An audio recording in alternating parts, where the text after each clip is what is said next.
Kevin വന്നതാവും.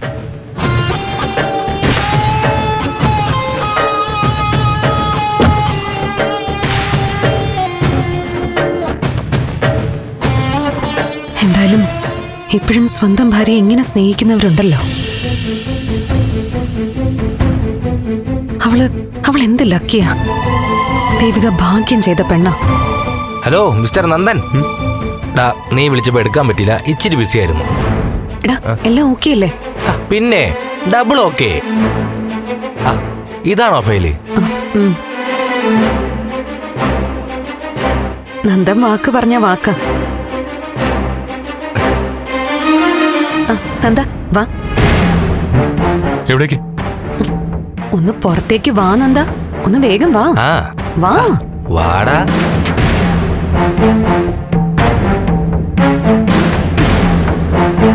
Nanda ദേ ആ car എങ്ങനെയുണ്ട്? അയ്യോ, ഈ കാറ് ഇത് നന്ദന് പരിചയമുണ്ടോ ഈ കാറ്? പിന്നെ മറക്കാൻ പറ്റുമോ?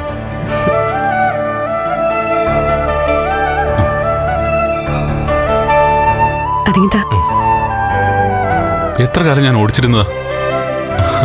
എനിക്ക് വളരെ ഇഷ്ടപ്പെട്ടൊരു കാറായിരുന്നു. അരുന്ധതി മേഡത്തിന്റെ കാറായത്. ഇതെങ്ങനെ ഇവിടെ?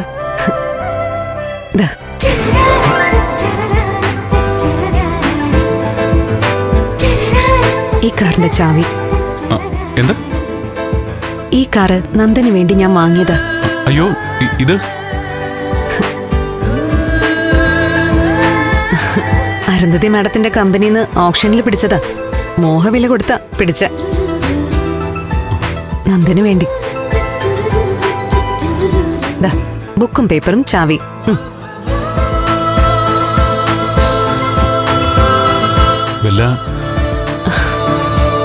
സന്തോഷത്തോടുകൂടി അതങ്ങ് വാങ്ങുന്നെന്താ. ബെല്ല അത്ര നിന്നെ കേറിയെന്ന് മാത്രം കരുതിയാ മതി. നന്ദ പ്ലീസ്.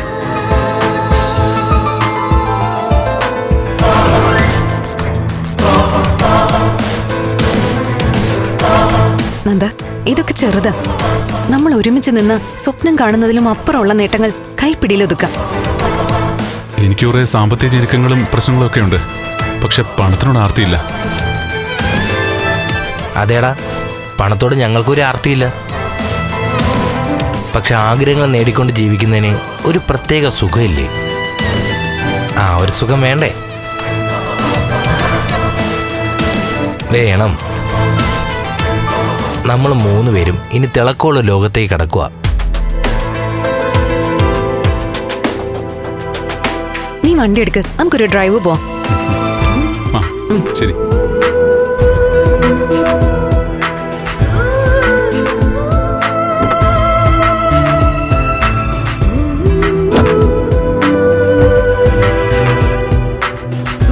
എടാ ഞങ്ങളൊന്ന് പോയിട്ട് വരാം, നീ വെയിറ്റ് ചെയ്യ്.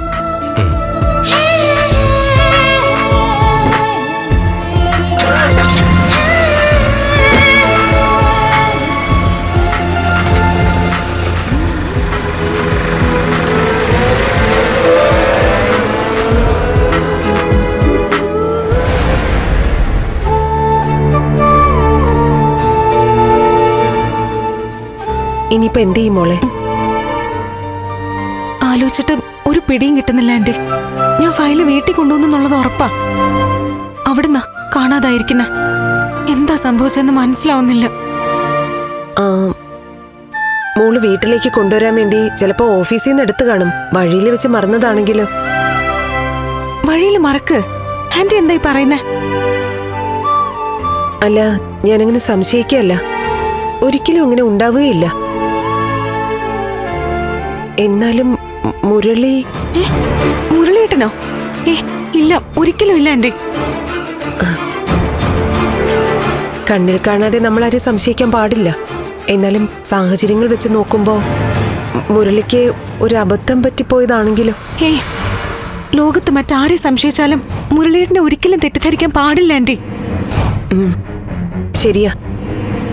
എല്ലാ വശവും ചിന്തിച്ചപ്പോ ഞാൻ പറഞ്ഞു പോയതാ. മോളത് വിട്ടേക്ക്.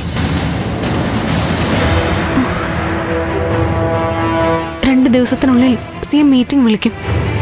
ഫയൽ നഷ്ടപ്പെട്ട കാര്യം അറിഞ്ഞാൽ അത് വലിയ പ്രതിസന്ധി ഉണ്ടാക്കും. പ്രതിപക്ഷം ഗവൺമെന്റിനെ അടിക്കാനുള്ള ആയുധമാക്കും. ഭവന പദ്ധതിയുടെ ഫയൽ കാണാതായെന്നൊക്കെ ആരോപിച്ച് അവര് പ്രതിരോധ സമരം തുടങ്ങും. ചാനലുകൾ അവരുടെ ഭാവനയിൽ ഓരോ വാർത്തകൾ ഉണ്ടാക്കും. MLA സ്ഥാനത്തിന് വരെ ഇളക്കം തട്ടിയേക്കും. മോളെ, സ്ഥാനം പോകുന്നതിലും എനിക്കൊരു പ്രശ്നവുമില്ല. പക്ഷെ അത് അച്ഛനുണ്ടാക്കുന്ന നാണക്കേട് അത് ആലോചിക്കുമ്പോഴ. മോള് വിഷമിക്കാതെ. ഇതുപോലുള്ള പ്രതിസന്ധികൾ ഒരുപാട് കണ്ടിട്ടും കൈകാര്യം ചെയ്തിട്ടുള്ള ആളല്ലേ സിദ്ധു. സിദ്ധാർത്ഥൻ അറിയാം ഇതെങ്ങനെ കൈകാര്യം ചെയ്യണമെന്ന്. മോളൊരു കാര്യം ചെയ്യ്, എല്ലാം സിദ്ധുവിനോട് തുറന്നു പറ. അച്ഛനോടൊക്കെ പറഞ്ഞതാ ആന്റി. പിന്നെ ഈ വിഷയത്തിൽ അച്ഛനെ വലിച്ചഴിക്കുന്നത് ശരിയല്ല. ആന്റി, ഒരു കാര്യം പറയുമ്പോ മറ്റൊന്നും തോന്നരുത്. എന്താ മോളെ? അല്ല, ത്യാഗരാജൻ ചേട്ടൻ അച്ഛനെ കാണാൻ 2-3 പ്രാവശ്യം വീട്ടിൽ വന്നിരുന്നു. ആന്റിക്ക് അറിയാലോ, ത്യാഗരാജൻ ചേട്ടന് എന്നോടും അച്ഛനോടും ഒക്കെ വിരോധമുണ്ട്.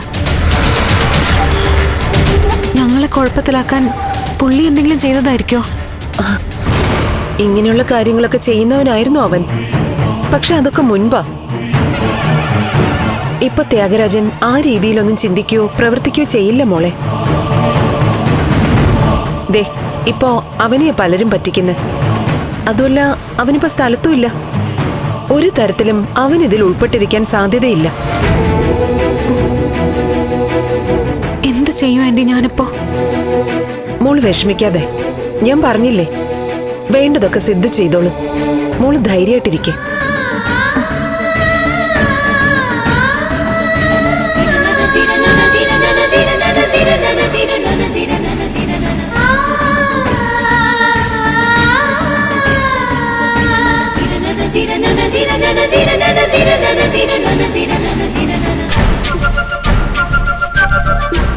ധൈര്യമായിട്ടിരിക്കും മോളെ.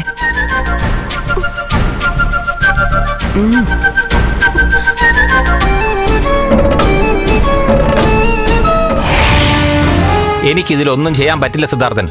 ഫയൽ നഷ്ടപ്പെട്ടതിന് ദേവിക ഉത്തരം പറഞ്ഞേ പറ്റൂ. രാധാകൃഷ്ണന്റെ വകുപ്പുമായി ബന്ധപ്പെട്ട ഫയലല്ലേ? അതിന്റെ കോപ്പി കമ്പ്യൂട്ടറിൽ ഉണ്ടാവുകയും ചെയ്യും. അതിന് ഒറിജിനൽ എവിടെ മുക്കിയിട്ട് ഡ്യൂപ്ലിക്കേറ്റ് കൈകാര്യം ചെയ്യണമെന്നാണോ? സൗകര്യമില്ല സിദ്ധാർത്ഥൻ. മുഖ്യമന്ത്രി ഒപ്പിട്ട ഏറ്റവും പ്രധാനപ്പെട്ട ഫയലാ കൊണ്ടുപോയി കളഞ്ഞേക്കുന്നേ. അത് തന്നെ തിരിച്ചു കിട്ടണം. ആ ഫയൽ തിരിച്ചേൽപ്പിച്ചില്ലെങ്കിൽ ഉണ്ടാകാവുന്ന പ്രത്യാഘാതം നേരിടാൻ തയ്യാറായിക്കോളാൻ മരുമോളോട് പറഞ്ഞാൽ മതി. മിനിസ്റ്റർ ആ രീതിയിൽ സംസാരിക്കുന്നത്? മരുമകൾക്കപ്പുറം ദേവിക ഒരു ജനപ്രതിനിധിയാ. രാമപുരത്തിന്റെ MLA അല്ല. ദേവിക MLA അല്ല, വെറും ഡമ്യ. ഇപ്പോഴും ഭരിക്കുന്നതും തീരുമാനങ്ങൾ എടുക്കുന്നതും സിദ്ധാർത്ഥൻ തന്നെയാ. ആ ഫയൽ കാണാതായതിന്റെ പിന്നിൽ ഒരു അഴിമതി തന്നെ മണക്കുന്നുണ്ട് സിദ്ധാർത്ഥൻ. അതെ, ബിൽഡിംഗ് ലോബിയുമായിട്ടുള്ള ഒരു ഒത്തുകളി ഈ ഫയൽ മിസ്സിംഗിന്റെ പിന്നിൽ ഉണ്ടെന്ന് ഞാൻ സംശയിക്കുന്നു. രാധാകൃഷ്ണൻ പറയുന്നതിന്റെ ഗൗരവം മനസ്സിലാക്കിയിട്ടാണോ സംസാരിക്കുന്നത്? എല്ലാം മനസ്സിലാക്കി തന്നെയാ ഞാൻ സംസാരിക്കുന്നത്. അന്ന് KK നായരുടെ പ്രശ്നത്തിൽ ഞാൻ ഇടപെട്ടതിന് നിങ്ങൾ എന്നോട് പ്രതികരിച്ചത് എങ്ങനെയാണെന്ന് ഓർമ്മയുണ്ടല്ലോ. അതാണെങ്കിൽ ഗവൺമെന്റ് അംഗീകരിച്ച ഒരു പ്രോജക്റ്റ് കൂടിയായിരുന്നു. അവിടെ നിങ്ങൾ എന്നെ അഴിമതിക്കാരനാക്കി. ഇവിടെ ഇപ്പൊ ഞാനും മാറ്റി പറയാ. ലക്ഷങ്ങളുടെയോ കോടികളുടെയോ അഴിമതിയുടെ ബാക്കി പത്രമാ ഈ ഫയൽ കാണാതായതിന് പിന്നിൽ. എന്നുവെച്ചാ ദേവിയെ കൊണ്ട് ഞാൻ അഴിമതി ചെയ്യിച്ചു എന്നാണോ രാധാകൃഷ്ണൻ പറഞ്ഞു വരുന്നത്? എന്താ സിദ്ധാർത്ഥൻ ചെയ്ത അഴിമതിയാവില്ലേ? അതോ ഹരിചന്ദ്രന്റെ ഇമേജ് വെച്ച് എന്ത് കള്ളത്തരവും ചെയ്യാവുന്നതാണോ?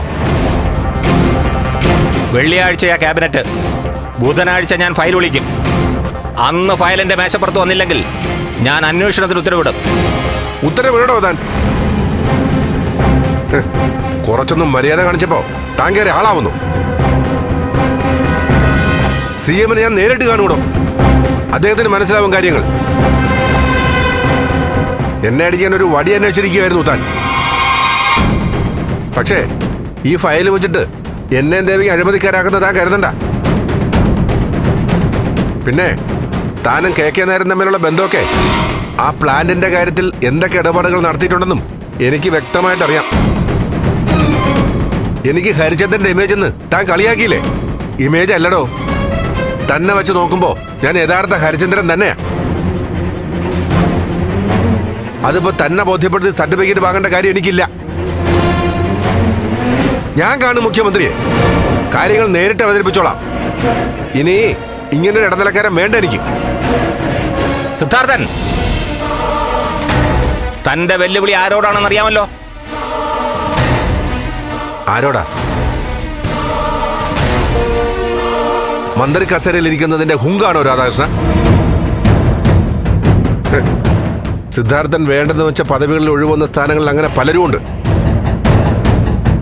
അതുകൊണ്ട് ആ ഉമ്മാക്ക് എന്നോട് വേണ്ട. തന്റെ വെല്ലുവിളി ഞാൻ വെല്ലുവിളിയായി തന്നെ ഏറ്റെടുത്തിരിക്കുക. താൻ കാണുന്നതിന് മുമ്പ് CM-നെ ഞാൻ കാണും. മന്ത്രിക്കാണോ മുൻ MLA ക്കാണോ പവർന്ന് അപ്പ കാണാം.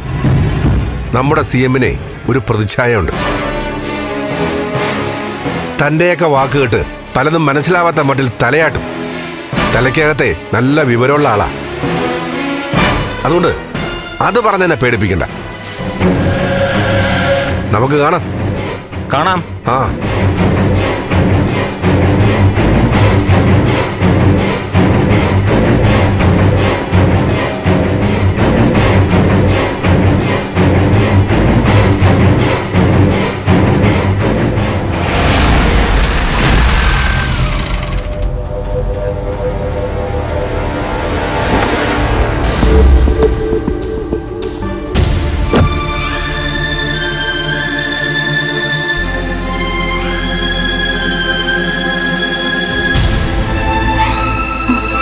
എന്താച്ചാ അത്യാവശ്യമായിട്ട് വരണമെന്ന് പറഞ്ഞേ?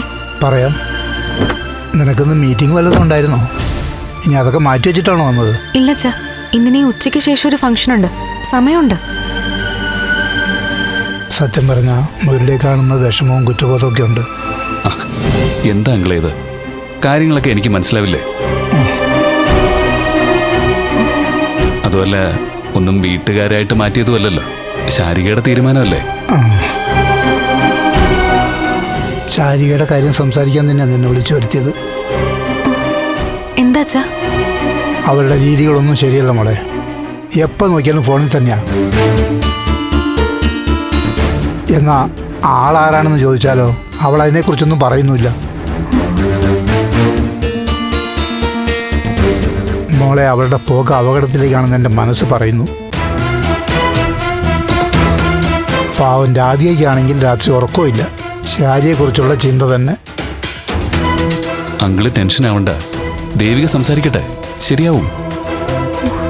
എന്തായാലും മോളെ, ഈ പ്രേമത്തിൽ നിന്നും അവളെ മാറ്റാൻ പറ്റുമെന്ന് എനിക്ക് തോന്നുന്നില്ല. എന്തായാലും ആളാരാണെന്നൊന്ന് അറിഞ്ഞേ പറ്റൂ. എല്ലാം അറിഞ്ഞിട്ട് അയാളുടെ വീട്ടുകാരുമായി ആലോചിച്ച് നമുക്ക് അടുത്ത കാര്യങ്ങളിലേക്ക് നീങ്ങാം. മോളല്ലേ, തള്ളിക്കളയാൻ പറ്റില്ല. അച്ഛൻ പ്രയാസപ്പെടണ്ട, ഞാൻ സംസാരിക്കാം അവളോട്. വാ മുരളേട്ടാ. അല്ല, ദേവിച്ചല്ലേ? മുരളി വാ, കയറിയിരിക്കേ. ശാരികയുമായിട്ട് നിങ്ങൾ സംസാരിക്കുക. അല്ലെങ്കിൽ തന്നെ എന്നോട് ശാരികയ്ക്ക് ദേഷ്യം ഉണ്ടാവും. ആരും അറിയരുതെന്ന് പറഞ്ഞ രഹസ്യം സൂക്ഷിക്കാൻ എനിക്ക് പറ്റിയില്ലല്ലോ. അപ്പൊ നിങ്ങൾ ചെല്ല്, എനിക്ക് 1-2 ഫോൺ ചെയ്യാനുണ്ട്. ശരി. എന്നാ ശരി മോനെ.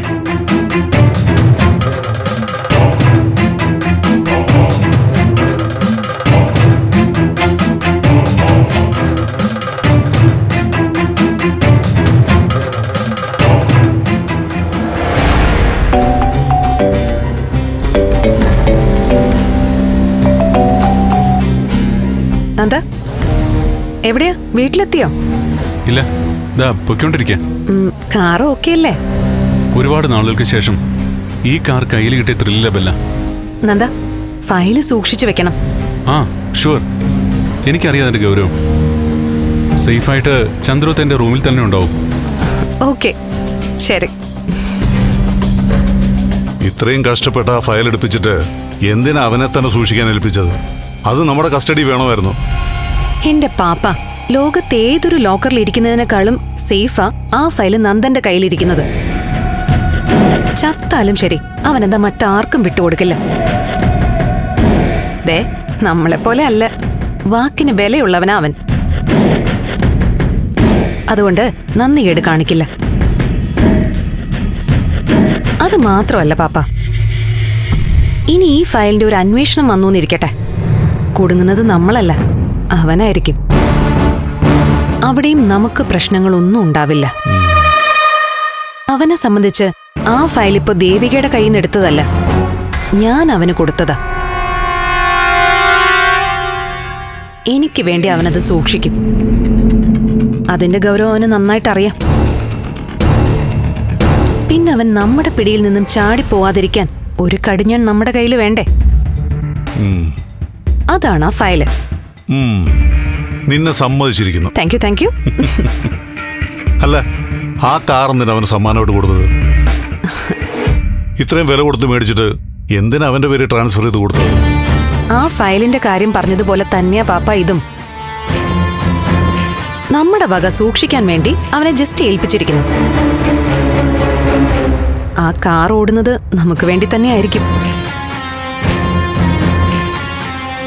മുമ്പ് നഷ്ടപ്പെട്ടു പോയതാ എനിക്കവനെ.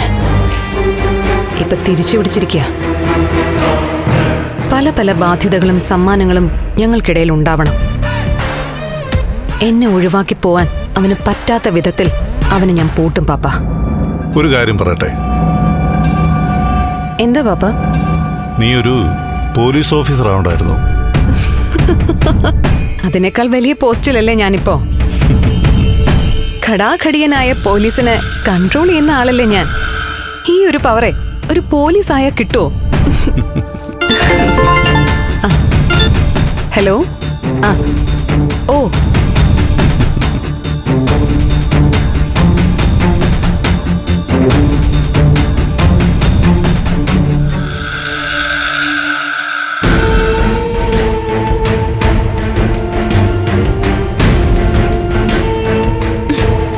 ഇവിടെ ഇനി ഞാൻ വാതില് തുറക്കടി. ഇതുവരെ പുറത്തേക്ക് ഇറങ്ങാനായില്ലേ നിനക്ക്? എത്ര വട്ടം പറഞ്ഞു ദേവിക വന്ന് കാത്തിരിക്കാന്ന്? ഞാനും പറഞ്ഞല്ലോ ഉടനെ ഇറങ്ങാന്ന്. വാതില് തുറക്കടി. ചേച്ചി ഇപ്പൊ വരാവേ. ആ ശരി. വേഗം ഇറങ്ങടി ഇങ്ങോട്ട്. മാധവേട്ടാ, ഇവള് തന്നെ കാണിക്കുന്നത്. എല്ലാ തിരക്കും മാറ്റി വെച്ചല്ലേ ദേവിക വന്നിരിക്കുന്ന അവളെ കാണാനായിട്ട്. എടി വാതില് തുറക്കടി. നീ എന്ത് ചെയ്യാ അവിടെ? ബഹളം വേണ്ടമ്മേ, അവള് വരട്ടെ. അങ്ങനെ വിട്ട പറ്റില്ലല്ലോ. എടി വാതില് തുറക്കാൻ. അമ്മയ്ക്ക് വന്നേ, വാ. അവളുടെ മാറ്റം കണ്ടോ? മുമ്പ് ചേച്ചി വന്നു എന്നറിഞ്ഞ ബാക്കി എല്ലാം തട്ടിത്തെറിപ്പിച്ച് ചേച്ചി എന്ന് പറഞ്ഞ് ഓടിപ്പാഞ്ഞ് വന്നോണ്ടിരുന്നവളാ കേറി കഥകടച്ചിരിക്കുന്നു. ഇപ്പതാ നീ കാത്തിരിക്കാന്നറിഞ്ഞിട്ടും അവൾക്കത് വലിയ കാര്യമില്ല. അവള് ഫോൺ ചെയ്യായിരിക്കും. മോളെ, ശാരി മോളെ, നീ ഒന്ന് വാതിൽ തുറന്നേ. ഓ, കുറച്ചുകൂടെ പുന്നാരിച്ചങ്ങ് വിളിക്കേ. അവളിപ്പോ തുറക്കും. ഇതിനൊക്കെ നല്ല അടിയുടെ കുറവാ.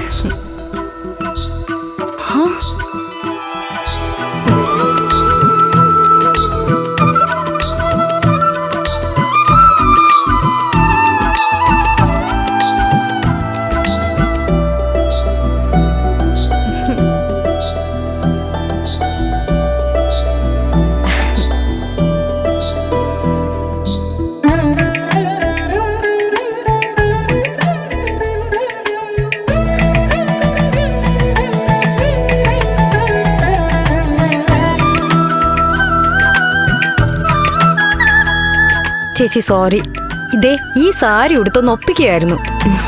ആദ്യമായിട്ടല്ലേ ഒറ്റയ്ക്ക് സാരി ഉടുക്കുന്നേ.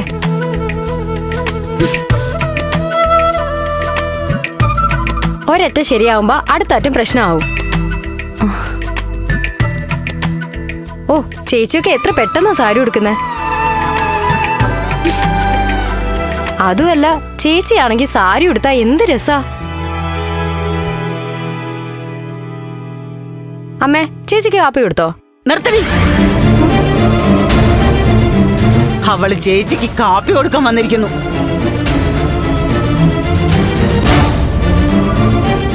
സാരി കാപ്പിയൊക്കെ അവിടെ നിൽക്കട്ടെ. ദേവിയയ്ക്ക് നിന്നോട് കുറച്ച് സംസാരിക്കാനുണ്ട്.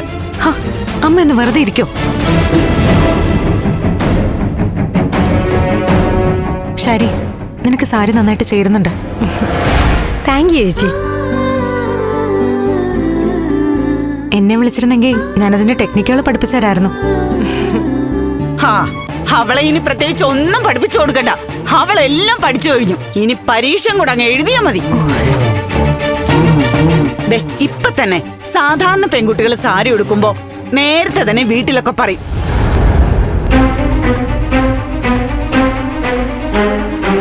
അതെല്ലാവർക്കും സന്തോഷം കിട്ടുന്ന അവസരല്ലേ?